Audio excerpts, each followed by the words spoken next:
If you're experiencing issues with Steam web transfers remain in a pending state, follow these simple steps to resolve the problem. Step 1. Check your internet connection. Ensure that your internet connection is stable and functioning properly. You can do this by trying to browse other websites or using other online services. If your connection is weak or intermittent, try restarting your router. Step 2. Restart Steam. Close the Steam client completely and then reopen it. This can help refresh the application and resolve any temporary glitches that may be causing the pending transfers. Step 3. Clear download cache. In a Steam client, go to the Steam menu in the top left corner, select Settings, then navigate to the Downloads tab. Click on Clear Download Cache. This action can help resolve issues related to pending downloads.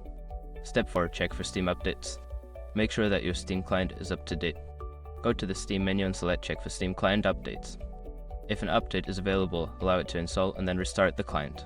Step 5. Contact Steam support. If the issue persists after trying the above steps, visit the Steam support website for further assistance. You can submit a ticket or browse the help articles for more troubleshooting options. By following these steps, you should be able to resolve the pending transfer issue on Steam. If problems continue, seeking help from Steam support is your best option.